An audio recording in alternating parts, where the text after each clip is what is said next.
Assalamualaikum warahmatullahi wabarakatuh.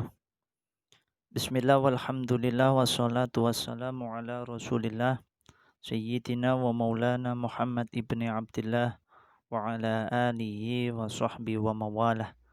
Bismillahirrahmanirrahim.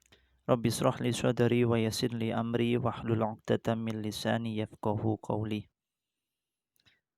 Mengawali pertemuan di hari ini, mari kita terlebih dahulu mengirimkan Fatihah kepada muallif daripada kitab ini, yakni Romo Yai Jalil Abdurrahman.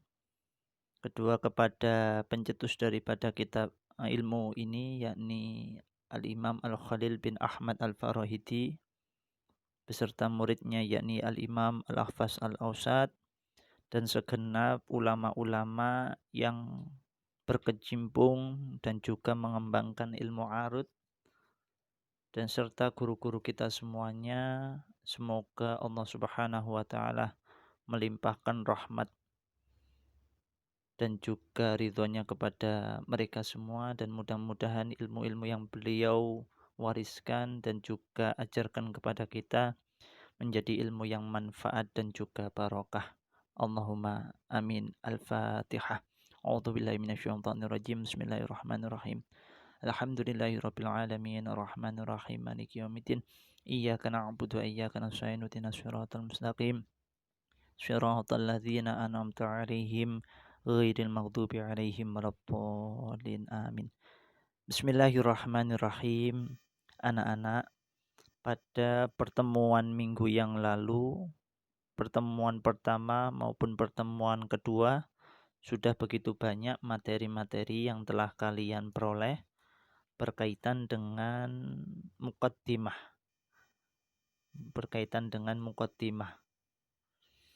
Yakni diantaranya berkaitan dengan penjelasan apa itu ilmu arud, baik dari segi lughah maupun istilah. Kedua, kalian juga sudah mendapatkan materi berkaitan dengan kenapa dinamakan ilmu arud.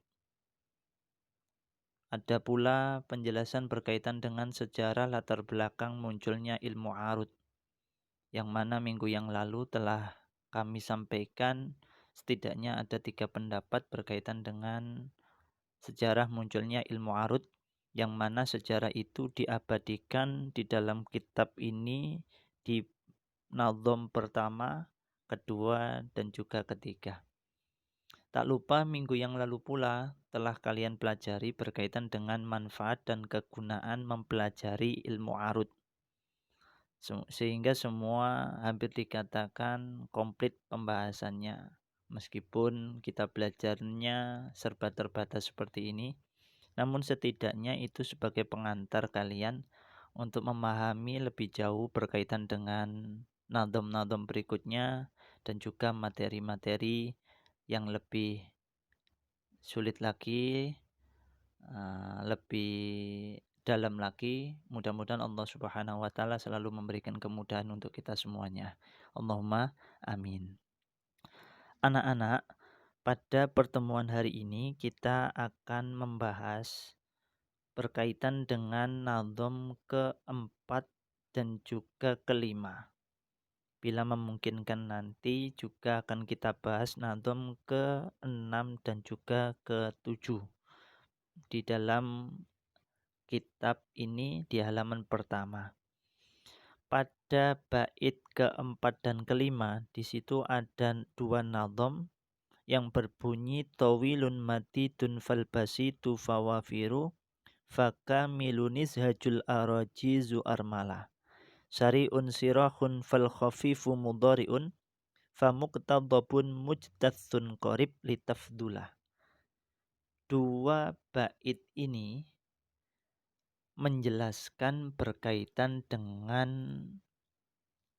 pengertian bahar dan juga macam-macam bahar. Perlu kalian catat istilah daripada bahar. Kata bahar itu bila dijamakkan setidaknya kita akan temui 3 bentuk jamak. Yang pertama yaitu bihar, yang kedua yaitu abkhur, dan yang ketiga yaitu bukhur. Itu jamak daripada kata bahrun. Kalau bahasa biasa yang kita pahami, ketika seseorang mengatakan bahrun, maka orang itu pasti akan tahu yang dimaksud bahrun ya laut utawa samudra. Namun yang kita pelajari di sini adalah bahar, bahar yang dalam konteks ilmu arut atau biasa disebut dengan wazan. Jadi bahar itu ada yang mengenal bahar dengan sebutan wazan. Ada yang mengenal dengan bukhur. Kan gitu ya. Sekarang kita memahami konsep bahar dalam kajian ilmu arut. Kata bahar atau bahrun itu maknanya asyakku wal ittisa. Apa asyakku wal ittisa? Ini kalau dilihat atau ditinjau dari segi lugawi, segi etimologi, segi linguistik. Asyakku wal ittisa.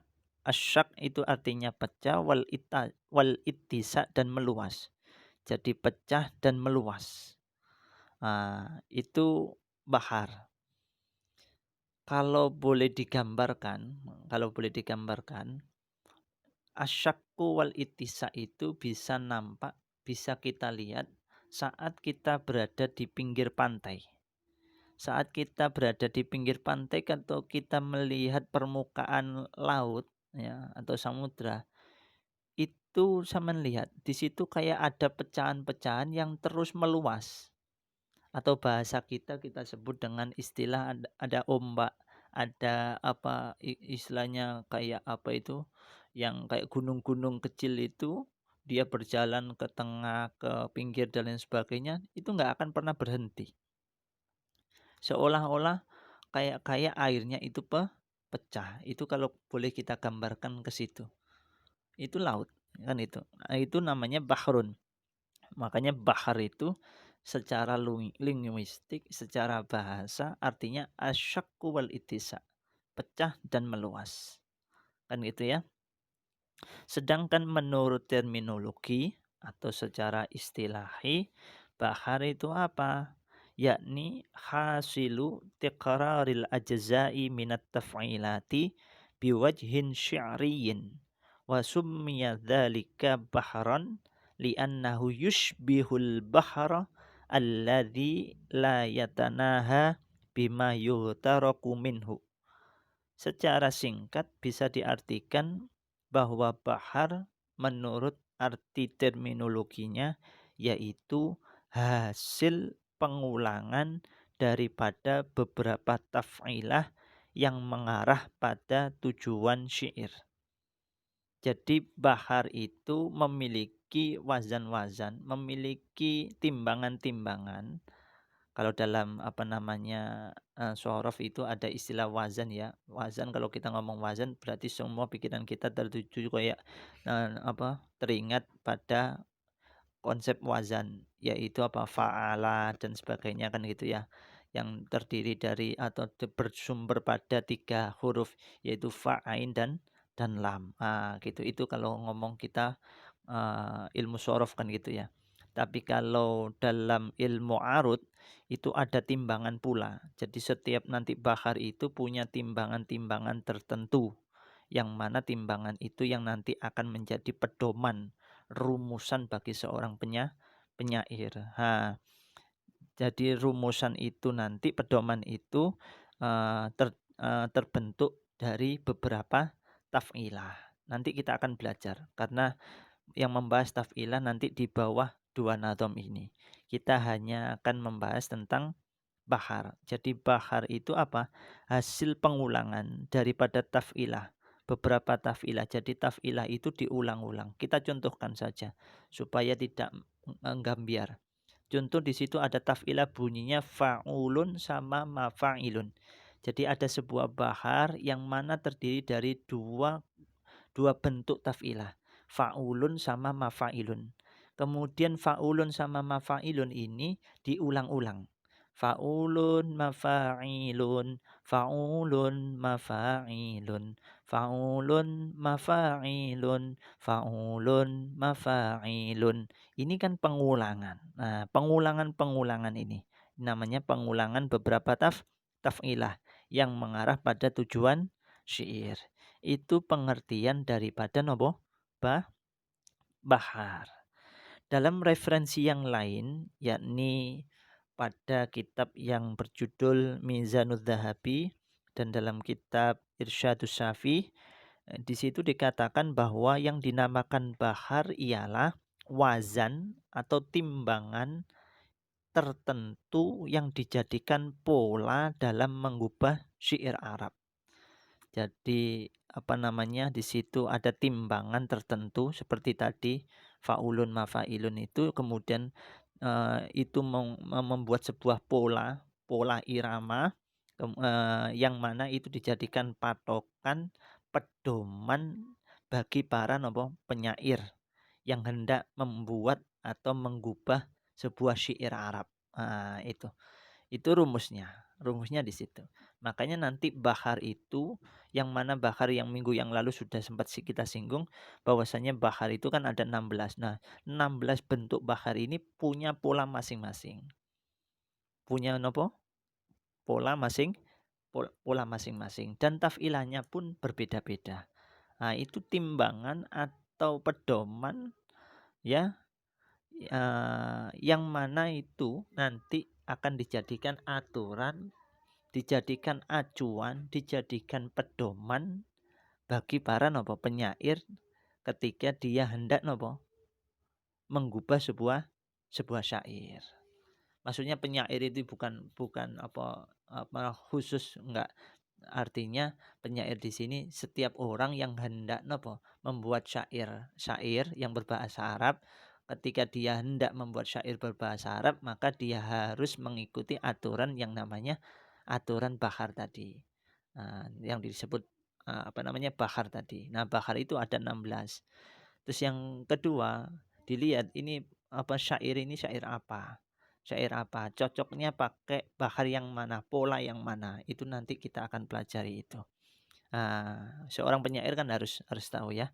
Oke, itu kalau kita fahami bahar ditinjau dari segi nopo? Dari segi nopo?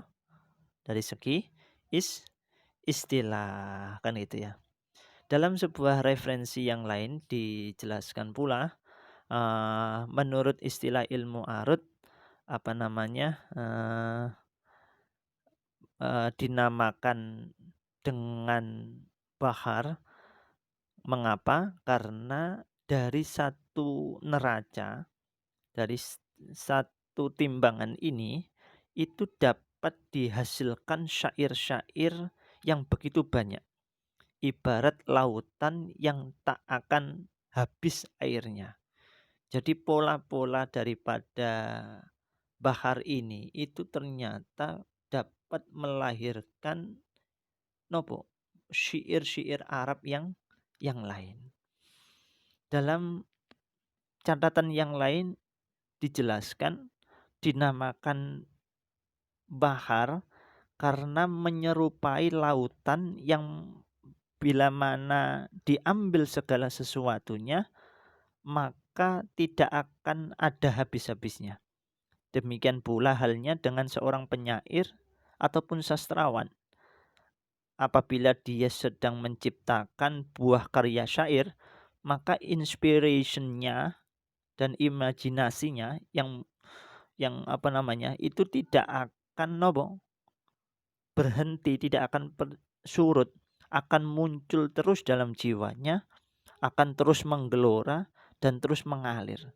Maka jiwa seorang penyair itu kalau sudah menemukan keindahan di situ, menemukan polanya, maka tidak akan pernah berhenti. Karyanya akan terus mengalir dan terus keluar. Nah, dalam penjelasan yang lain dikatakan bahwa dinamakan demikian, dinamakan bahar karena dari satu aturan atau rumus ini dapat dihasilkan syair-syair yang begitu begitu banyak. Polanya itu ada 16 tapi bisa melahirkan karya-karya yang begitu banyak. Nah, itu berkaitan dengan bahar.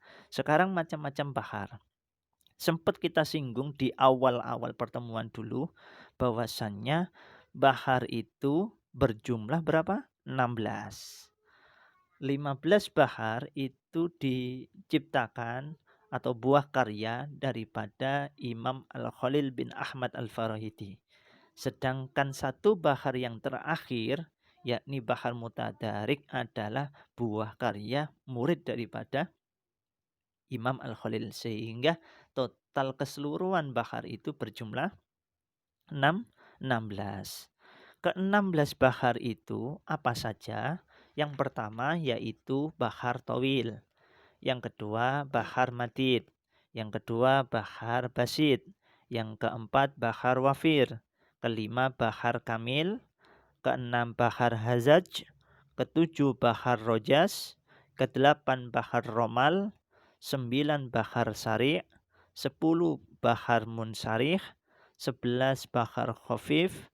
12 bahar mudhari', 13 bahar muqtadab, 14 bahar mujtad, 15 bahar mutaqarib, dan yang ke-16 yaitu bahar mutadarik atau bisa juga disebut dengan bahar mutadarok.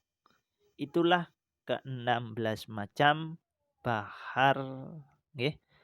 Ke-16 macam napa? Bahar. Pun nggih, clear nggih, jumlah daripada bahar itu ada 16. Sudah clear tadi penjelasan bahar itu apa secara lughawi sudah, secara istilahi juga sudah, macam-macamnya pun sudah. Sekarang kita akan lanjutkan materi kita di bab ke berapa itu? 6 dan 7. Di bab ke-6 dan 7 ini membahas berkaitan dengan taf'ilah. Jadi tadi itu baharnya.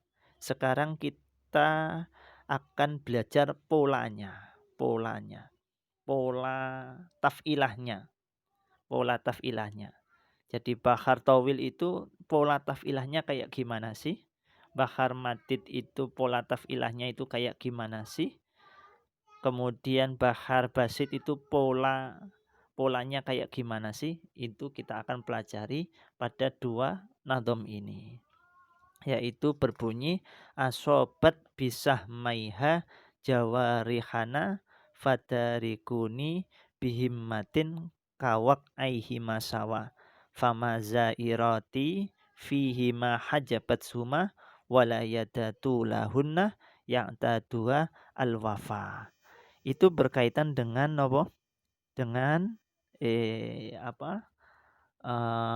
dengan taf'ilah nggih, dengan taf'ilah. Sebentar, kita ambilkan. Sempat kami tadi fotokan berkaitan dengan taf'ilah. Di sini. Oke, sudah. Ini.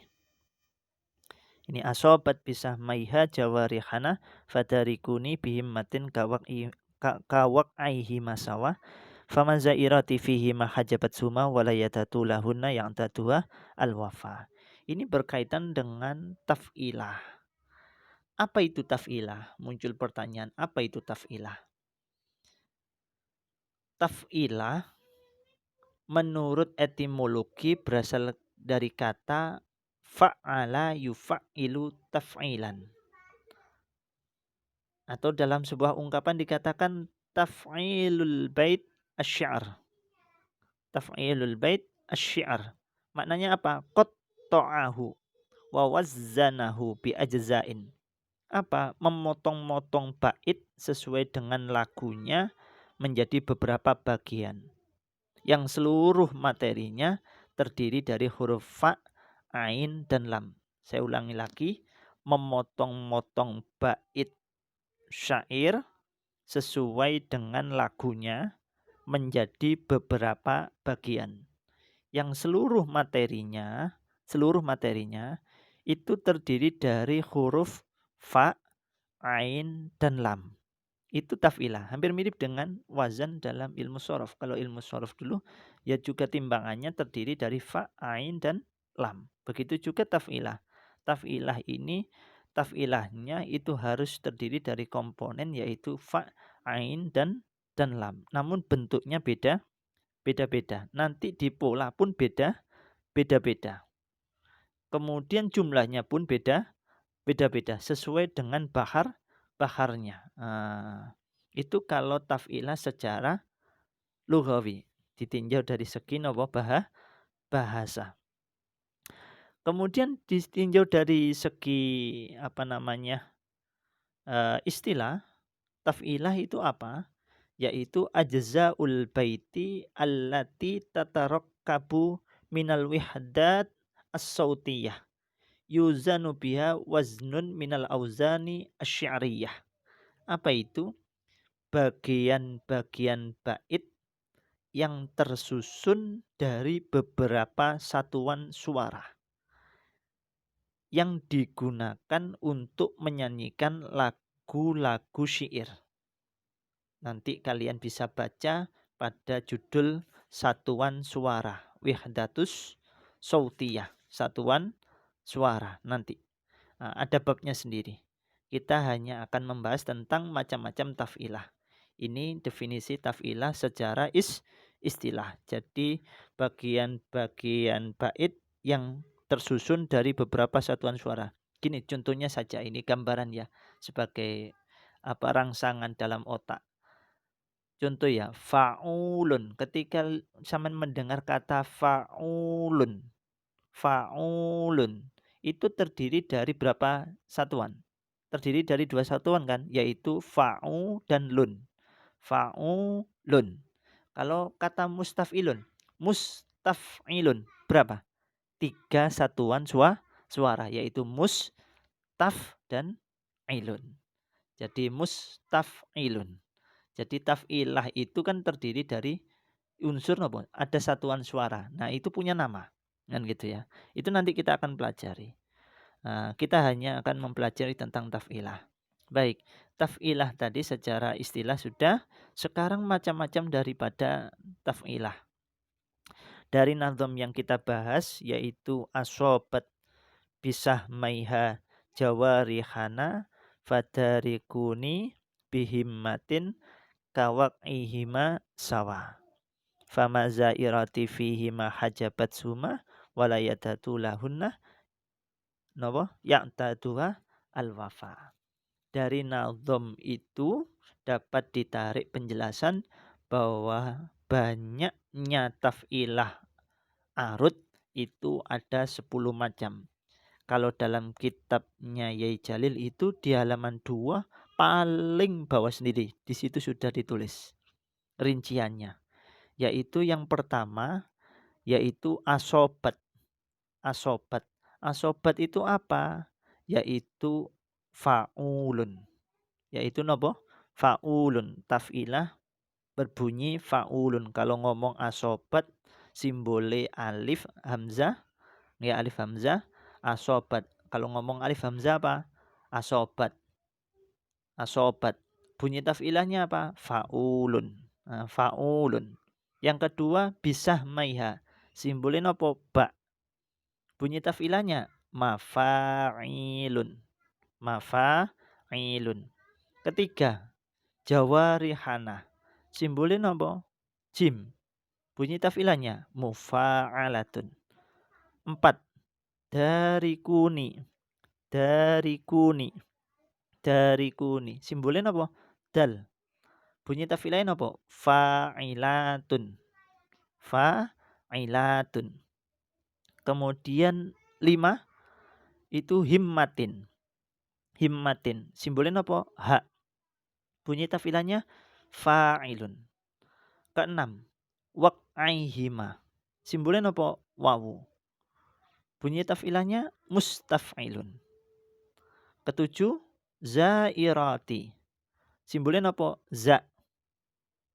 Bunyi taf'ilahnya fa'ilatun. Kedelapan, hajabat huma. Simbolnya apa? Ha. Bunyi taf'ilahnya mutafa'ilun.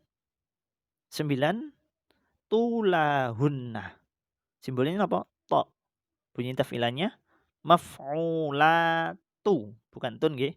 Maf'ulatu. Kemudian ke-10, ya'taduha. Simbolnya apa? Ya. Bunyi taf'ilahnya mustaf'ilun. Nggih, mustaf'ilun. Nah, itulah macam-macam daripada taf'ilah yang ada dalam setiap bahar.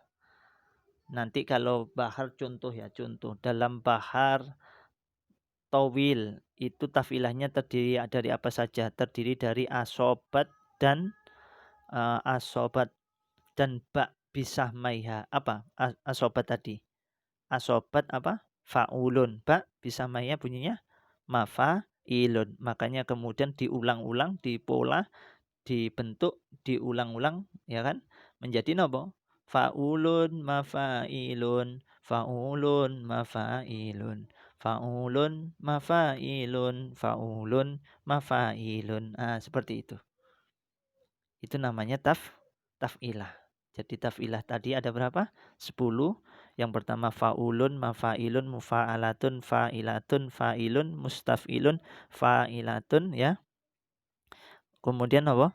Mutafa'ilun, maf'ulatu sama mustaf'ilun. Itu taf'ilah. Itu macam-macam taf'ilah. Nah, di dalam taf'ilah nanti ada namanya pembahasan tentang nopo apa itu? Wihdatus sautiyah. Satuan suara yang seperti yang saya sebutkan tadi. Faulun itu terdiri dari satuan suara apa? Fa'u dan lun. Fa'u itu satuan suara. Itu disebut apa? Lun itu satuan suara. Itu disebut apa? Nanti ada babnya sendiri.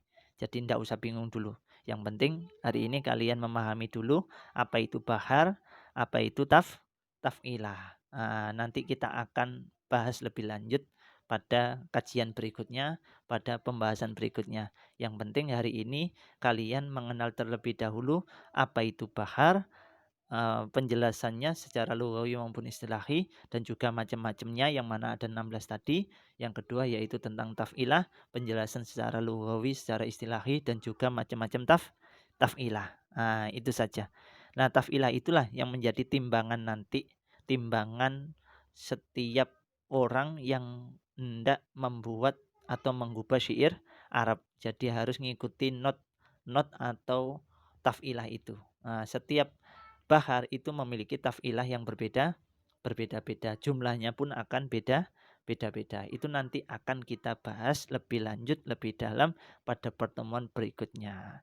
Hari ini hanya sekedar mengenal terlebih dahulu. Clear nggih? Sudah paham? Silahkan dibaca lagi. Mudah-mudahan Allah Subhanahu wa taala memberikan kemudahan kepada kita semuanya dan mudah-mudahan jadi ilmu yang manfaat dan barokah. Allahumma amin. Kurang lebihnya mohon maaf. Assalamualaikum warahmatullahi wabarakatuh.